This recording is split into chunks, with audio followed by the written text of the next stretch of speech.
वाहिगुरु जी का खालसा श्री वाहिगुरु जी की फतेह। जन्म साखी श्री गुरु नानक देव जी की। भाई बाले वाली साखी गाय भैंस चराने की। एक दिन श्री बेदी कालू जी ने कहा, बेटा नानक, यदि तुम घर की गाय भैंस बाहर जाकर चरा लाए कराओ तो जहाँ ये पशु पेट भर कर आ सकते हैं वहाँ तुम्हारा आलस भी दूर हो सकता है। भले ही नौकर चाकर इस काम पर लगा रखे हैं, परंतु मालिक की देख रेख में पशु हृष्ट पुष्ट होता है। श्री कृष्ण भगवान अपनी गाय चराने के लिए जाया करते थे, वैसे तुम भी अपने पशु चराने जाया करो, यह मेरी हृदय इच्छा है। पिता आज्ञा श्री गुरु नानक देव जी महाराज ने स्वीकार कर ली तथा गाय भैंस लेकर चराने के लिए जाने लगे। तब माता जी ने आपको भूख लगने पर कुछ खाने के लिए दे दिया। गुरुदेव गाय और भैंसों चराने के लिए उसी प्रकार घर से चले जैसे श्री कृष्ण ब्रज में जाया करते थे। गाय भैंस जंगल में एक और छोड़कर गुरु नानक देव जी एकांत स्थान में बैठ गए। अपनी प्रकृति के अनुसार श्री गुरु नानक ईश्वर के ध्यान में समाधिस्थ हो गए। उधर गाय भैंस चरती चरती हरी भरी सुंदर खेत में जा घुसी। खेतों में से पेट भली प्रकार भरकर सभी पशु वहीं बैठ गए। खेती बहुत सी नष्ट भ्रष्ट हो गई। इतने में खेती का स्वामी आ गया। खेती को नाश देखकर वह गुरु नानक देव जी के पास आकर कहने लगा, हे नानक, मैं तुम्हें जानता हूँ, तुम पटवारी के पुत्र हो। मेरी खेती तमाम बर्बाद हो गई है। इसका उत्तराधिक तुम पर है, क्योंकि पशु तुम्हारे हैं। भाई, तुम नए चरवाहे बने हो। इस प्रकार उस जाट ने कुछ अधिक भी कहा।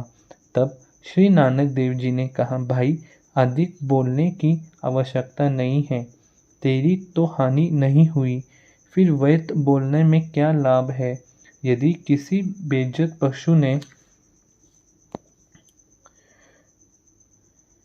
मेरे पशु ने मुख मार लिया तो इतना रोष में क्यों आते हो। परमात्मा इसी में उत्तरित कर देगा, चिंता न करो। नानक जी ने बहुत समझाया, परंतु वह जट बोलता गया। अब झगड़ा बढ़ गया। तब श्री नानक देव और वह जट राय बुलार के पास आए। राय बुलार ने उस इलाके का हाकम था। जाट ने कहा, हजूर, आपके पटवारी कालू बेदी के लड़के ने पशुओं द्वारा मेरी खेती उजाड़ ली है। सुनने वाले लोगों ने कहा, भाई, नानक तो मस्त लड़का है, इसके पिता को बुलाओ। कालू जी आए। राय बुलार ने कहा, भाई कालू, तुम अपने लड़के को समझाओ। इसने गरीब जाट की खेती नष्ट करवा दी है। इसका वह मस्ताना कार्य अपस्तिकार है। कालू ने उत्तर दिया, हजूर, यह बालक तो मस्त मौला है, कुछ काम नहीं करता। राय बुलार ने न्याय की दृष्टि से कहा, अच्छा, जो जट की हानि हुई है वह दे दो। तब नानक देव जी ने कहा, श्रीमान जी, इस जट का तो एक तिनका भी नाश नहीं हुआ। चल कर देखा जाए। मेरी कोई पशु इसकी खेती में नहीं गई। जाट ने कहा, हजूर, मैं झूठ नहीं बोलता। खेती में तो एक बूटा भी नहीं है। अब खेती को देखने के लिए राय ने अपने सिपाही भेजे। सिपाहियों ने देखा तो खेत बिल्कुल ठीक था, एक तिनका भी नुकसान नहीं हुआ था। जाट देखकर हैरान हो गया। सिपाही आकर कहने लगे, हजूर, खेती को तो रचक भी हानि नहीं हुई, जाट को झूठा किया गया। कालू और गुरु नानक देव अपने घर को आए गए। यह है गुरु नानक देव जी की बाल लीला का एक दृश्य। वाहिगुरु जी का खालसा श्री वाहिगुरु जी की फतेह। धन गुरु नानक। एक ओंकार सतनाम करता पुरख निर्भव निर्वैर अकाल मूरत अजूनी से भंगुर प्रसाद जप।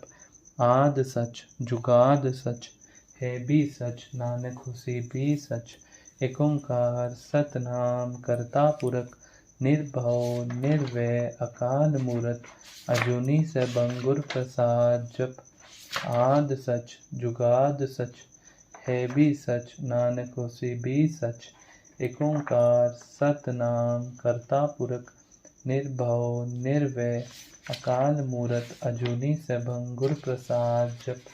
आद सच जुगाद सच है भी सच, नानक होसी भी सच। वाहिगुरु जी का खालसा, श्री वाहिगुरु जी की फतेह। धन गुरु नानक।